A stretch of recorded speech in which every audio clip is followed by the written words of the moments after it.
everybody wanted to go in a crisis site. Like we were doing hostage rescue, vehicle-borne search and seizure, naval vessels, so VBSS. It was airborne VBSS, so we would, or helicopter VBSS, so we were HVBSS. So we would land and fast rope onto the deck of a ship and take over the ship, radio room, engine room, aft steering, and bridge, gather the manifest, all the people, take control of the vessel. Oil platform recovery, precious cargo recovery if sat photos go down. If there's a high-value individual that we need to go snatch, or there's a VIP that's captured, and FBI, HRT can't get there, or somebody else can't get there. We're the force in readiness out there in the Mediterranean that would go in and begin building the package and getting all the intel and everything else, because we had human resources, human intelligence. We had everything built into this MSPF, so we would have guys delivering pizzas wearing cameras. We'd have all kind of stuff just to gather intel about this while we're constantly planning a soft hit and a hard hit, so like we can go in right now. We would like to go in later when we got more planning done, but if they start killing hostages, we're going to go in right now. So I learned so much about the planning process and things that I still use today in marketing, just about secondary and tertiary effects of a decision that's being made and analyzing that, and then what are the effects those take and everything else. So there's just so much I learned as a Lance Corporal, private PFC and Lance Corporal here. And then after 2 months of shooting qualifications every Friday, you had to shoot. It started off with just 25 meters and in rifle qualifications, and we're shooting these quals, and they're very sporty times, clearance stoppages in these things, a little bit of movement, fast presentations, multiple shots, some headshots, some failure drills are in there, some box drills, and we had to qualify every Friday. And if anybody didn't qualify, they progressively got harder and harder. And if anybody didn't qualify on a Friday, they didn't get a chance anymore. They no longer got to play. They were with another set of instructors from SOTG working on establishing blocking positions, because they were no longer qualified to go into a crisis site to rescue a hostage with the Force Recon guys that we were attached to. And so you couldn't go in a crisis site and be what we called a trailer. You end up going in behind the Force Recon guys to process rooms and stuff, but you always end up going right into rooms. If you've ever, anybody who's done any room clearing or anything like that, that it's not as, you start a certain way, but then next thing you know, like everybody's the same rank, everybody's the same skill level, you're going to fall into the stack, and you're going to end up doing something that you never know what you're going to end up doing. You're going to get sucked into something. But me and 9 other guys qualified every Friday, and they got really hard to where we're wearing gas masks. They're rolling us on through these culverts, and it's rolling around. They're blocking our gas mask, so we can't breathe for a little bit. We're taking shots, with a crazy cardio going on. I was in the best shape of my life, climbing these walls and fences that I didn't think I could climb, going up and down stairs, taking precision shots and then close range shots, and remembering your holdovers. There was just so much that they built into these things. And every Friday we had one of these. We never knew what it was going to be until it was time to step out there and do it. We'd arrive and they'd have it all. We would patrol there for like 2 hours. We'd go patrol to the chow hall, then we'd patrol to the range, and then we'd arrive at the range and be like, oh, God, is this what we're doing today on this Friday? So we never knew. And me and 9 other people made it and got to go on the crisis site. We went and showed up one day and met the Force Recon guys, and they're all wearing flight suits.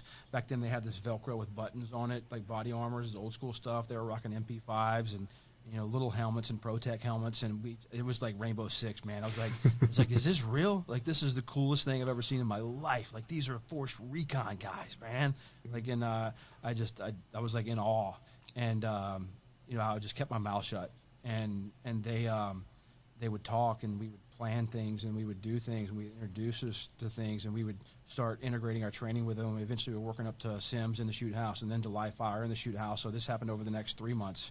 Just working with the Force Recon guys every day and patrolling with them, because we were the security element to protect them, to get them to the crisis site, and then our blocking positions, dispersed to the area so they can isolate the objective, and then we would go in and usually use explosive entry and breach, or maybe 2 breach points. It just depends on what we're doing, and we would insert via rider truck. We would insert via helicopter. We would insert all the stuff that I wanted to do in the Marine Corps. I was doing in the first year, and it was just the coolest thing ever. And I was just drinking from the fire hose, learning stuff.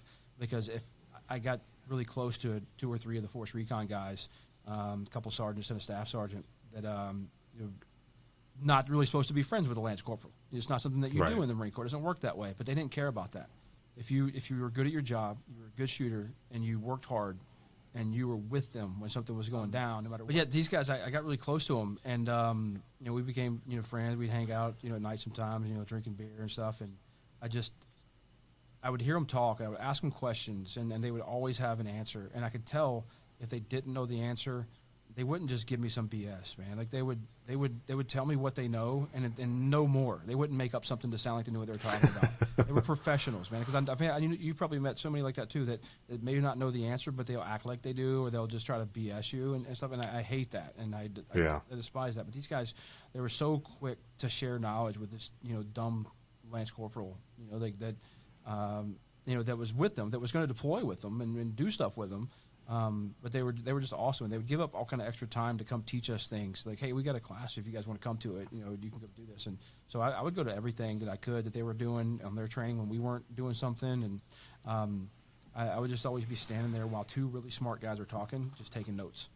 In my notebook, my sloppy handwriting, just taking notes. And I wish I still had those notebooks. But I was always taking notes while they were talking.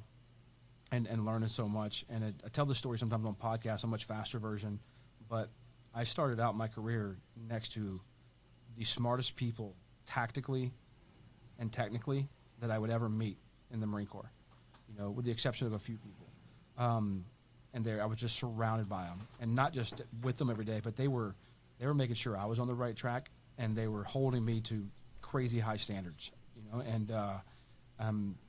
and I just took notes around them all the time.